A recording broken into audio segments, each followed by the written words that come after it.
Good morning, everybody, from downtown Nicosia, Cyprus. It is around 9:15 here on this Saturday morning.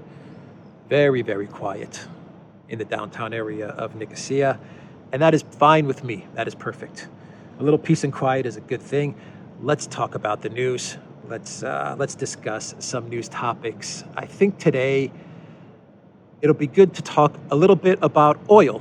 We'll talk about gas as well. We'll get to some statements from Lavrov and from China and from NATO, from Stoltenberg as well. I'll read some statements there, but let's talk a little bit about oil. Then we'll talk about gas, Bulgaria, Greece, and what they're going to do about gas. And let's start, and we'll do a clown world. We'll do a clown world. This one will be out of Sweden. This one's a good clown world. And let's go into the oil story. And the New York Times is saying that come next week, the European Union will be placing an EU-wide embargo on Russian oil. Now, it's going to be done in a phased approach. It's not just going to be all at once, and they're going to kind of phase it in. But their plan is to embargo Russian oil. And I talked about this, I think, 3 days ago, where I said that even though Germany is holding out, Germany and Austria are the holdouts as far as a full-on embargo of Russian oil, I did say that Schultz is a weakling and he will get bullied into eventually accepting an embargo on Russian oil. Now, Janet Yellen last week urged the EU not to put an embargo on Russian oil. She said, don't do it because you're going to send the price of oil to $185 a barrel, maybe even $200 a barrel. And of course, for the Biden White House and these crazy ideologues, that's going to be fueling Putin's war machine. That's how they always phrase it. Don't put an embargo on oil. Let's figure out another way to cancel Russia, but don't put an embargo on oil because you're going to be fueling Putin's war machine. Well, the EU, they listened to Yellen. And Yellen's proposal was tariffs or a price cap. They listened to what Yellen had to say, and they told her, you know what, Janet, we're on an ideological mission to destroy Russia. At least in their itsy bitsy tiny brains, they believe that they're on some sort of ideological mission to destroy Russia, and they think they're going to actually accomplish this. So they're just going to go full on, pedal to the metal, embargo of Russian oil, and let the chips fall where they may. My prediction is that Russia will win on this as well. The EU has absolutely no plan as to how they're going to deal with Russia and with Russian energy. And they're just making it up as they go along. And you know the phrase from Mike Tyson? Everyone has a plan until you get punched in the face. Well, for the EU, it's the EU has no plan, and they're going to get punched in the face. But look, the New York Times is citing anonymous sources. They're saying that several EU officials and diplomats involved with the process are telling them that the 27 member nations will meet next Wednesday, and they'll give their final approval for the embargo on oil. The oil embargo, according to the New York Times, is likely to be phased, blocking tankers more quickly than shipments through pipelines and giving EU members time to wind down existing contracts. Similar to the 4-month grace period for the ban on coal imports put in place earlier. So they're just basically copying and pasting what they did for the coal embargo. This sixth package of EU sanctions will also target Sberbank, Russia's largest bank with significant presence in Europe, as well as high-profile Russians, according to the same sources. So this will be some really big triumphant announcement coming from Ursula von der Leyen in Brussels, where she's going to say, now we're imposing the sixth devastating sanctions on Russia. These sanctions will break Russia. They will break Putin, and they will finally lead to the uprising in Moscow that we've been waiting for, where Russians will storm the Kremlin, they will remove Putin, and they will put Navalny in place for as president of Russia. These are the machinations. This is really what's going through their heads. Believe me, this is what's going through their heads. But it's not going to happen. It is not going to happen. The EU is going to get slammed on this latest proposal. Everything is going to go up. Prices are going to skyrocket. Oil is going to hit 180, 185, 200. Who the hell even knows? But at the end of the day, EU citizens are going to suffer. Ursula von der Leyen's not going to suffer. Michel's not going to suffer. Borrell's not going to suffer. It's going to be the average, everyday citizens of the European Union, and actually the entire world, because all of this is going to have a really bad chain reaction, including in the United States, including in the UK and Canada.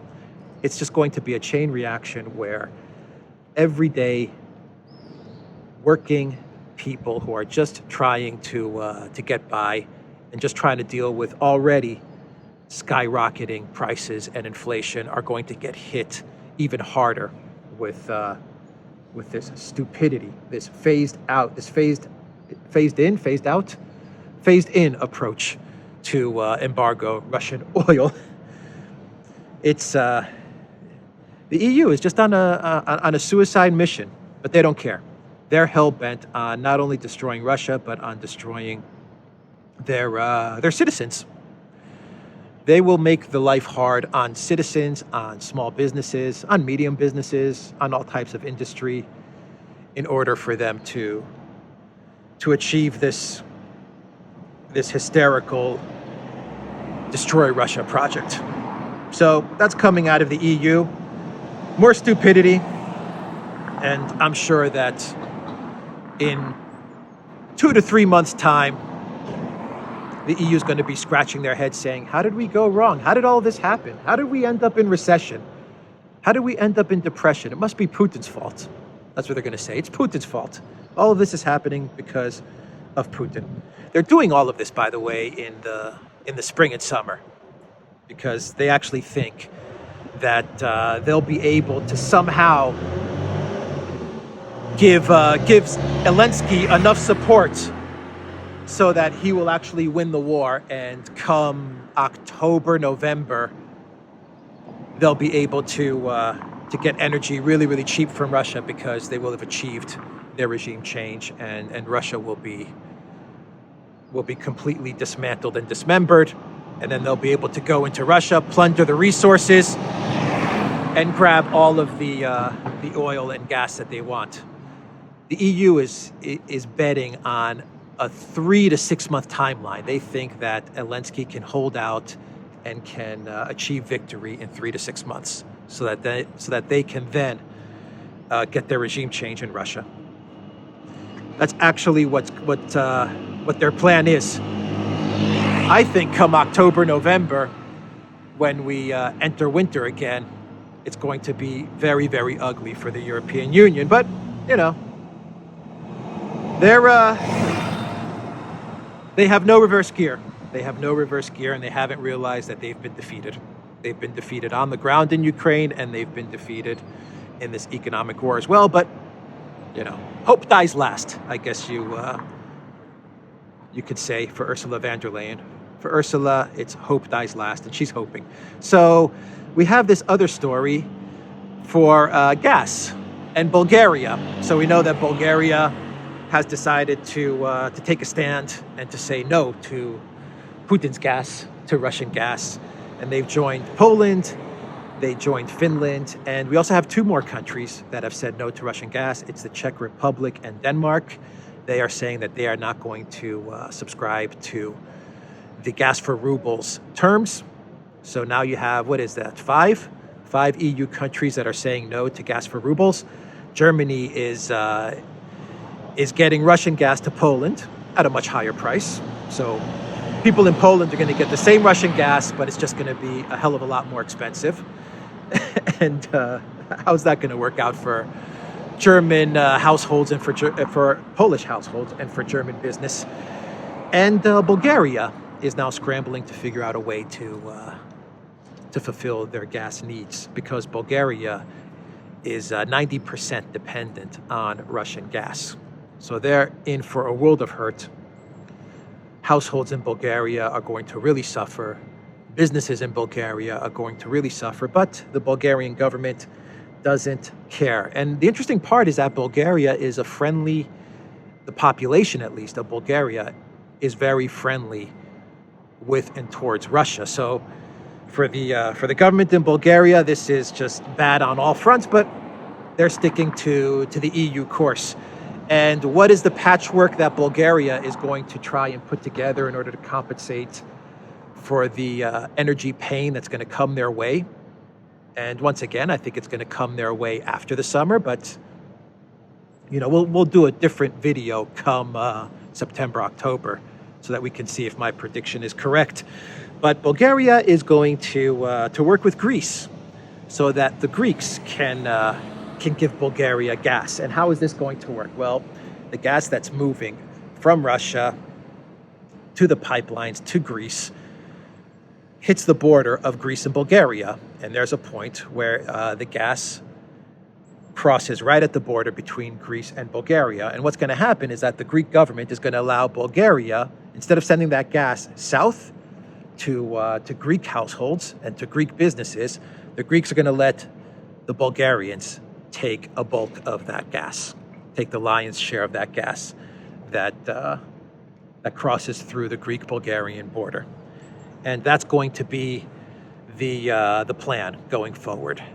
How much gas will Bulgaria get from Greece? What are going to be the effects on the Greek economy, on Greek households, on Greek business? We'll find out, but I can predict one thing. Prices are going to go up in Greece, and it's not going to be enough gas to help out Bulgaria. That's for sure. And by the way, Bulgaria is going to pay a premium from this gas. They're going to have to purchase it from Greece. So they're going to have to pay Greece a little bit more to get this gas as well. So it's just going to be a bad situation all around for both Bulgaria and Greece. It's really a shame that Greece is now being pulled into this and that Greek households are going to suffer because of this. And there was a car accident, a fender bender. Nothing serious. I don't know if you guys heard it, but it looks like, let's see if you guys can see it in the distance. Just a fender bender. Everyone's okay. The one guy stopped and the person behind just kind of hit them. Very, very, very light, but you could hear it. Anyway, interesting distraction. This is what happens when you film on the street, even on a quiet Saturday morning. You don't know what's going to go down. But at least everyone's okay, so thank God for that. Now they're going to have to call the police, and, well, let's see if they call the police and the insurance companies. No, they're driving off. Very light. All right, cool. Let's get back to our news topics. So, Greece is getting pulled into this now in all kinds of bad ways. But, the Mitsotakis government has been making mistakes from the very beginning of this crisis and this conflict. They have played this terribly, terribly bad. From sending four planes of weapons to Ukraine, to alienating Russia, to having Zelensky speak in parliament and bring an NAZI Azov guy to that speech. I mean, Mitsotakis has been an absolute freaking foreign policy disaster. I mean, the guy is a disaster. Anyway, the Prime Minister of Greece. So let's see. Let's get to some comments made. Some comments made the other day, and let's start with the NATO chief, Mr. Stoltenberg. Stoltenberg said yesterday that NATO is ready to support Ukraine for months and years of war. He said that NATO is ready to provide everything it has to help Ukraine fight Russia for many, many years going forward. He was actually speaking to a youth summit. Oh my God, that's terrifying. They are indoctrinating young kids to support NATO. It's just a terrifying thought. Anyway, Stoltenberg was speaking at a youth summit in Brussels, and he said that it is in the hands of Russian President Vladimir Putin to stop the military action, as it is with him who started the war. Stoltenberg said that Western countries will continue to put maximum pressure on Putin to end the war by sanctioning Moscow and by providing economic and military support to Ukraine. It's a very unpredictable and fragile situation in Ukraine, but there is absolutely the possibility that this war will drag on and last for months and years. Taking this fact into account, the alliance and its allies are preparing to provide support over a long period of time and also help Ukraine to transit or move from old Soviet-era equipment to more modern NATO standard weapons and systems. More money for the military-industrial complex. Stoltenberg is doing a very good job for the MIC. He is ready to support Ukraine for many, many years, or at least he's saying NATO is ready to do this. The question is, what the hell will Ukraine look like in 3 months? Will we even have a Ukraine in 3 months? Because the Russians continue to grind down the Ukraine military in the east. They continue to make advancements in the south and towards the southwest. And it's only a matter of time before the Ukraine military is no more, and you have a Ukraine that looks very, very different. If you have a Ukraine at all in the near future, you're going to have a Ukraine that looks very, very different than what we have on the map today. Already, we have a Ukraine that's very different. Mariupol is also going to be moving to the ruble. That's what I'm hearing. Normal life is actually starting to return to Mariupol. Russians have sent various experts to Mariupol to begin reconstruction, to take a look at the damage and begin reconstruction. I've had reports that schools have started to open in Mariupol. The Azov guys, they're still down there, but how many more days do they have left? I hear that the Russians are making advancements into Azovstal, into the hidden layer as well. So even though Putin said, just keep it surrounded and don't make moves in, the Russians are creeping slowly towards the final hideout of the Azov guys. There are civilians there. I do believe there are civilians. I can't confirm it, but there are, I think, credible reports that there are civilians in this steel factory as well. Whether they're families of the Azov fighters or whether they're hostages, we don't know, but we're going to find out. I think that the Russians are going to go. They're going to get in there sooner or later. Something's going to happen in the next week where either they're going to come out or the Russians will finally be able to make their way in, and we'll have an end to this holdout in Azovstal. But look, Mariupol is going to the ruble. Reconstruction's already beginning. Kherson is going to the ruble. I've been reporting on this as well. And you're going to have Nikolaev and Odessa coming into place soon. Nikolaev first and then Odessa. And we'll see. We'll see if Arestovich, the Baghdad Bob of this conflict. He's a very clever guy in the Zelensky regime. He was like one of Zelensky's co-actors or producers or directors.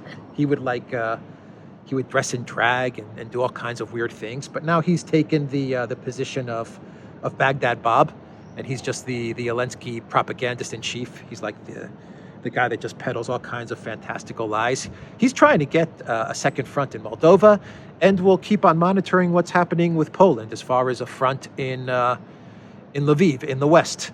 But monitoring those two situations aside, the Russians are going to continue to work towards getting that southern corridor all the way to Transnistria. So it's all well and good for Stoltenberg to talk about what NATO's going to be giving Ukraine and how they're going to fight this for years and years. But the way this is moving, who even knows what the hell Ukraine's going to be? So let's get to some comments from China, and then we'll get to a statement from Lavrov. China actually said yesterday, the foreign ministry spokesman, Zhao Lijian, said that while the international community is calling for the end to hostilities, the U.S. keeps adding fuel to the fire and shows readiness to fight until the last Ukrainian.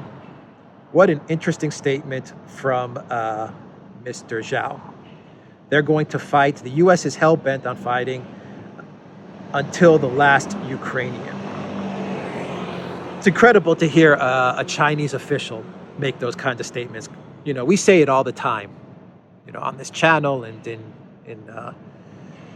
in alternative media, that that the U.S. and NATO is fighting Russia. This is a proxy war, and the U.S. is fighting Russia until the last Ukrainian. But it's one thing for us to say this, but it's another thing for the Chinese Foreign Ministry spokesman to say this. They also said that, Mr. Zhao also said that their actual goal isn't achieving peace, but making sure that the conflict drags on. As the Americans say it themselves, they're looking to weaken Russia. As for whether the U.S. brings peace or war, security or chaos, I suppose we all know the answers to those questions, the spokesman said. Incredible statements from China. Here's an incredible statement from Lavrov. Lavrov was giving an interview the other day, yesterday, I believe, and he said this.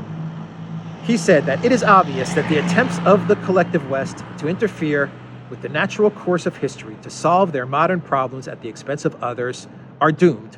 Today's world has several decision-making centers. It is multipolar. We see how the states of Asia, Africa, Latin America are developing dynamically. Real freedom is emerging for everyone. Choice, including ways of development and participation in integration projects. Our special military operation in Ukraine also contributes to the process of liberating the world from the neo-colonial oppression of the West. Heavily implicated in racism and an exclusiveness complex. What a statement from Lavrov. Basically, Lavrov is saying that the special military operation is liberating the world from the neoliberal globalist world order. It's an incredible statement from Lavrov, an absolutely incredible statement. Our special military operation in Ukraine also contributes to the process of liberating the world from neo-colonial oppression of the West, heavily implicated in racism and exclusiveness complex, and an exclusiveness complex. Incredible. And he's talking about the regions of Asia, Africa, Latin America, finally having choice, finally having the ability to choose their future, to develop as they see fit, to participate in integration projects. Obviously he's talking about integration projects like BRICS, like the Shanghai cooperation, like anything dealing with China or with Russia or Eurasia. He's talking about all of these different integration projects in this new world order, what Lavrov and China have dubbed the fair world order. So, very interesting statements from Lavrov. On that note, let's do a clown world and we'll wrap this video up. This clown world is coming from Sweden, and let's take a walk as we do this clown world now. Real quick, I think I've been sitting here for a while. Let's walk a little. And this clown world is coming from Sweden, and I hope I get this right. I am going to probably butcher some of the names, but that's all right. But basically what's going on in Sweden, we've talked about canceling parks, canceling Russian parks. I gave it away. We've talked about canceling Russian artists, like the Degas paintings. We've talked about canceling Russian singers, athletes, composers, all of this Russian cancellation that is happening in the collective West. Well, now Sweden is canceling Russian parks. So I gave it away about 15, 20 seconds ago, 30 seconds ago. But anyway, Sweden is canceling Russian parks. So what is going on? Well, we have a park near the Russian embassy in Stockholm. And the park is going to be renamed. It's going to be renamed to Fria Ukrainas Plats, which translates to Free Area of Ukraine. So they're going to call this park the Free Area of Ukraine, and they're hoping, and this is not a joke, Swedish politicians are hoping that this name change will drive the Russian embassy mad, will piss off the Russian embassy. It's their way of sticking it to Putin. And let me get in some shade real quick and read this. Let me jump over here. All right. So, where am I here? The park used to be called Mari Begsparking, and Anna Koenig Germir, a politician, said that she and her colleagues hope that the move will annoy the employees of the Russian embassy, and furthermore, she says it sends a clear message to Putin how angry the Stockholm politicians are at him. As a side note, Anna Koling, Gerlemir, is the same politician that embarrassed herself by trying, and we emphasize the word trying, to sing an ABBA song for the Olympic Committee to win the bid for the Olympic Games to be held in Sweden. This was actually sent to me by a commenter of one of the videos, and I thank that commenter for sending me this Clown World topic because it's fantastic. It is really fantastic. So basically, Miss Anna Koenig, and I hope I'm pronouncing her name correctly, Koenig, says that Swedish politicians, the politicians in Stockholm, are really upset with Putin, and so they are going to send a message to the Russians, a very loud and clear message that this park, which is situated by your embassy in Stockholm, from here on out will be called Free Area of Ukraine. Free Area of Ukraine. So there you have it. Clown World in Sweden. So I think is this the first Clown World that Sweden has made? I think this is the first Clown World that I've reported on with Sweden. But I don't think it will be the last. I have a feeling that Sweden's going to make a lot of Clown Worlds. The Swedish politicians are going to make many, many Clown Worlds going forward, because the Swedish politicians have also lost their freaking minds to this hysteria. So yeah, let's just call the park a Free Ukraine area. Let's just call everything in Sweden a Free Ukraine area. Let's just start renaming it all. Why not? Let's really stick it to Putin. Let's really make him upset. I'm sure all of this name changing of parks is going to make the difference, both in this economic war and the war on the ground. I'm sure it's going to make absolutely all the difference. And I'm sure that Putin is sitting in the Kremlin,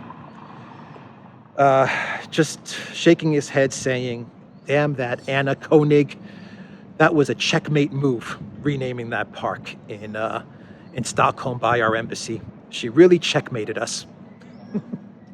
All right, everybody, I'm going to leave it there.